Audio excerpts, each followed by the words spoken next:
Et si je vous disais que 100% de la possibilité d'atteindre la richesse et le succès réside dans des facteurs internes qui ne dépendent que de vous? Le fait de tromper son cerveau est la clé du succès, c'est le secret qui accélère les manifestations de manière étonnante en appliquant la loi de l'attraction. Vous vous êtes peut-être demandé pourquoi il existe des différences de classe entre les riches et les pauvres. La plupart des gens ont tendance à penser que les riches ont de la chance, ont gagné à la loterie, ont reçu un héritage ou sont issus de familles riches. Cette perception très répandue suggère que la seule façon d'être riche est la chance, la loterie, l'héritage ou l'appartenance à une famille riche. C'est là que réside le problème. Si vous pensez que la possibilité de devenir riche et de réussir est indépendante de votre volonté et dépend de facteurs externes tels que la chance, un héritage ou une loterie, vous êtes dans une impasse. Vous n'avez besoin que de vos propres ressources internes, sans compter sur la chance, la loterie, l'héritage ou les relations d'autrui pour vous placer dans un emploi qui rapporte des millions. Voici la révélation, la capacité à devenir riche et à réussir n'est pas conditionnée par des facteurs externes, mais réside entièrement en vous et dans des facteurs internes. Si vous pouvez changer la croyance conditionnée que les pauvres ont sur ces possibilités et transformer votre perspective, vous pourriez changer et améliorer votre vie de façon permanente. L'affirmation selon laquelle les pauvres sont conditionnés et influençables pour avoir cette mentalité est basée sur le fait qu'ils croient en un manque de contrôle, ce qui crée une impuissance. Le mot impuissance dérive de l'idée de déresponsabilisation, qui est définie dans le dictionnaire comme la capacité d'agir pour obtenir quelque chose. Lorsque vous pensez que cela ne dépend pas de vous, vous vous sentez automatiquement frustré, vous vous réfugiez dans votre chambre en pleurant, ou vous vous résignez simplement en disant « c'est ce que l'on m'a donné ». C'est comme ça. Mais ce n'est pas vrai.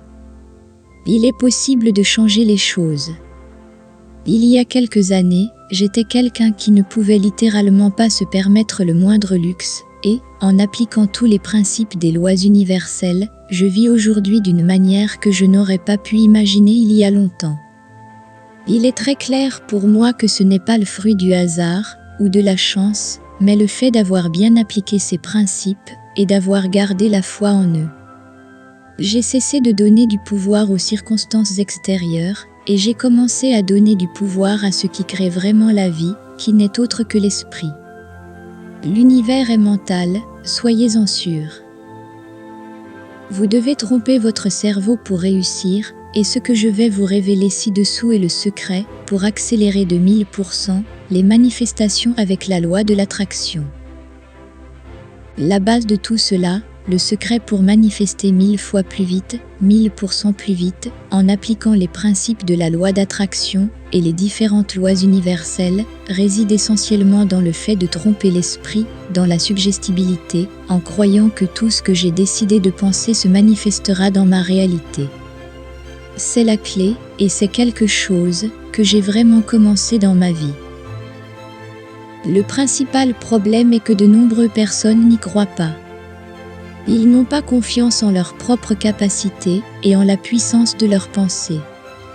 Selon la Bible, Jésus de Nazareth a dit à ses disciples « C'est à cause de votre manque de foi que vous ne manifestez pas les miracles que vous désirez. » La foi, selon son enseignement, est la conviction de ce qui n'est pas vu, la certitude de ce qui est espéré. Ainsi, la conviction et la certitude dans votre esprit sont les éléments clés qui vous permettront de créer n'importe quoi. Jésus, considéré comme un grand métaphysicien, a enseigné les principes universels et la loi de l'attraction. Bien qu'au fil du temps, l'Église se soit attribué ces enseignements, Jésus était un homme libre qui enseignait aux gens comment manifester leur vie, leurs rêves et tout ce qu'ils désiraient dans leur vie. Tout comme Dieu est censé avoir créé l'univers, nous avons également la responsabilité de créer notre propre univers. Tout ce que vous vivez actuellement dans votre vie, qu'il s'agisse de pauvreté ou d'autres choses, que vous le croyiez ou non, c'est vous qui l'avez créé. Le premier pas vers le changement est la prise de conscience, la réalisation que vous êtes le créateur de votre réalité et qu'il n'y a pas de circonstances aléatoires, mais une relation de cause à effet. Lorsque vous comprenez cela, vous pouvez commencer à construire une vie différente. La responsabilité vous incombe et il est essentiel de changer votre esprit, de modifier les schémas de pensée qui dominent votre journée. Vous pouvez être influençable et conditionné à avoir certaines pensées dans votre vie, et ce que vous devez faire, c'est changer ces pensées. Comment cela se produit-il? Par un processus appelé repolarisation. La repolarisation consiste à changer la polarité de vos pensées. L'esprit a deux pôles, le positif et le négatif. Les pensées négatives attirent plus de négativité, tandis que les pensées positives attirent plus de choses positives. Voici le problème, votre cerveau est programmé pour se concentrer sur la négativité comme un mécanisme de survie. Cela signifie que, par défaut, vous verrez toujours le problème plutôt que la solution. La clé est d'entraîner votre cerveau à voir la solution, à se concentrer sur ce que vous voulez et non sur ce que vous ne voulez pas. Cet entraînement requiert de la conscience et de la discipline, mais si vous y parvenez, il changera votre vie pour toujours. Il s'agit d'un processus de recablage mental qui vous permet de voir les opportunités plutôt que les obstacles et vous guide vers la manifestation de ce que vous voulez vraiment. Je vais repolariser ma pensée en me concentrant non plus sur ce que je ne veux pas, mais sur ce que je veux. Actuellement, pensez au manque d'argent, aux dettes, à l'absence de liberté de choix, à l'impossibilité de vivre des expériences comme aller dans un bon restaurant, voyager là où vous voulez aller ou acheter ce que vous voulez. Voilà ce que vous ne voulez pas. Ne serait-il pas merveilleux d'avoir l'abondance financière, d'avoir toujours de l'argent sur votre compte courant, d'avoir un emploi prospère et en progression constante, d'avoir la liberté financière, de pouvoir payer ce que vous voulez, de voyager, d'acheter ce que vous aimez, d'avoir la maison et la voiture que vous voulez? Imaginez que vous ayez la liberté d'emmener votre famille dans les meilleurs endroits, de lui acheter les meilleures choses et même d'avoir l'animal de compagnie dont vous avez toujours rêvé et d'en prendre le plus grand soin. L'invitation est maintenant de repolariser cette situation. Notez sur une feuille de papier tout ce que vous ne voulez pas et écrivez automatiquement le contraire, ce à quoi vous aspirez vraiment.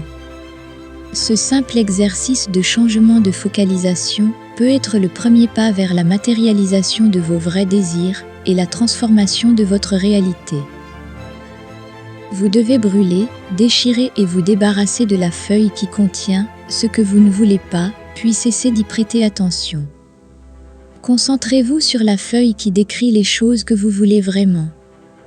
Chaque jour, en vous levant le matin, à midi après le déjeuner et le soir avant de vous endormir, lisez la liste de vos désirs. Voici le principal secret de toutes les informations d'aujourd'hui. Vous ne devez pas désirer ces choses, mais croire que vous les avez déjà. L'esprit ne fait pas la différence entre la fantaisie et la réalité. Si vous dites à votre esprit que vous voulez quelque chose, vous lui indiquez que vous ne l'avez pas. Mais si vous affirmez à votre esprit que vous l'avez déjà, que vous le remerciez comme s'il faisait déjà partie de votre vie, et que vous sentez en vous que c'est une réalité, alors votre esprit croira que c'est déjà vrai. C'est à ce moment-là que deux choses importantes se produisent. Tout d'abord, comme l'esprit ne fait pas de distinction entre la fantaisie et la réalité, et qu'il ne peut y avoir d'incongruité entre ce qu'il pense et ce qu'il voit, il activera tous les mécanismes internes et externes pour créer ce qu'il a en lui. En d'autres termes, en vivant et en agissant, comme si vous aviez déjà ce que vous désirez, votre esprit travaillera sans relâche pour en faire une réalité dans votre vie. Ce processus est basé sur la croyance, la gratitude et la vie quotidienne de cette réalité désirée. Le monde est un miroir qui reflète ce que nous portons en nous. L'image que nous avons en nous est projetée dans le miroir du monde. Tout ce que nous vivons à l'extérieur est le reflet de notre réalité intérieure. Lorsque vous décidez de changer votre image intérieure, automatiquement le reflet dans le monde change. Ce n'est pas instantané, c'est un processus graduel.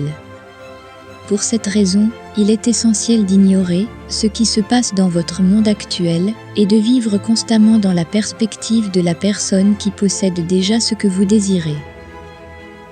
En adoptant cet état d'esprit, vous commencerez à remarquer des synchronicités et des changements dans votre vie. Vous attirerez ce que vous désirez. Constatez par vous-même. La loi du miroir est un enseignement fondamental qui nous invite à réfléchir sur le lien entre notre réalité intérieure et extérieure. Dans le contexte de cette loi, elle postule que le monde qui nous entoure agit comme un miroir, reflétant précisément et directement ce que nous portons en nous, dans notre esprit et dans notre cœur. Imaginez le monde comme un gigantesque miroir cosmique qui nous renvoie notre propre image, non pas en termes physiques, mais comme le reflet de nos croyances, de nos pensées et de nos émotions les plus profondes. Si nous nous enfermons dans des pensées négatives, des limites que nous nous imposons, ou des croyances de pénurie, ces mêmes énergies se reflèteront dans notre réalité extérieure. En revanche, si nous cultivons des pensées positives, l'abondance et la gratitude, nous ressentirons dans le monde un reflet qui s'alignera sur ces vibrations positives. La clé de cette loi réside dans la compréhension du fait que nous sommes les créateurs de notre réalité. Nous ne sommes pas de simples spectateurs, mais des créateurs actifs. Chaque pensée, chaque émotion que nous émettons est comme un pinceau qui contribue à peindre la toile de notre vie. Lorsque nous plongeons dans les profondeurs de cette loi, nous réalisons que nos expériences extérieures sont des manifestations directes de notre réalité intérieure. Si nous voulons changer ce que nous voyons dans le miroir du monde, la transformation doit commencer de l'intérieur. Il s'agit d'un processus de découverte et de connaissance de soi, au cours duquel nous nous immergeons dans l'analyse de nos pensées dominantes, de nos croyances enracinées et de nos émotions profondes. C'est là que la loi du miroir devient un guide précieux. La pratique de la repolarisation mentale, telle que nous l'avons explorée ci-dessus, est un élément clé de l'application de la loi du miroir. Déplacer notre attention de ce que nous ne voulons pas vers ce que nous voulons, c'est comme ajuster l'image que nous projetons dans le miroir. Brûler symboliquement la feuille contenant nos limitations nous libère de l'esclavage que nous nous imposons et nous permet de nous concentrer sur nos véritables aspirations. De plus, l'idée de tromper notre cerveau devient encore plus pertinente dans ce contexte. Il ne s'agit pas simplement de désirer quelque chose, mais de croire profondément que nous l'avons déjà. En adoptant un état d'esprit de gratitude et de certitude, notre esprit interprète cette croyance comme une réalité présente. Ce processus de création consciente est le mécanisme par lequel la loi du miroir fonctionne efficacement. Lorsque nous vivons avec la certitude que nous possédons déjà ce que nous désirons, lorsque nous accueillons avec gratitude ce qui est à venir comme s'il était déjà là, le miroir du monde reflète ces vibrations positives. Il s'agit d'un processus graduel, d'une transformation progressive, mais lorsque nous changeons notre image intérieure, le reflet dans le miroir extérieur change également. La loi du miroir nous rappelle que nous sommes maîtres de notre destin. En ajustant notre image intérieure, nous changeons ce qui se reflète dans le miroir du monde. C'est une danse entre nos croyances, nos pensées et nos émotions, et la réalité dont nous faisons l'expérience. En embrassant consciemment ce pouvoir créatif, nous devenons des phares de lumière dans une mer de possibilités, façonnant notre propre réalité avec chaque pensée et émotion que nous choisissons de cultiver. Laissez un commentaire en disant « J'attire dans ma vie tout ce que je veux et désire ». Si vous êtes totalement convaincu de ces paroles, je peux vous assurer que vous réaliserez ce qui vous a semblé impossible jusqu'à présent. Maintenant, Allez à la prochaine vidéo pour continuer à apprendre comment manifester la vie que vous voulez, mais pas avant d'avoir donné un like. Appuyez sur la cloche et vous savez, abonnez-vous à la chaîne, parce que je vous promets que votre vie va changer d'une manière incroyable. Je vous souhaite le meilleur dans votre vie et je vous donne rendez-vous dans la prochaine vidéo.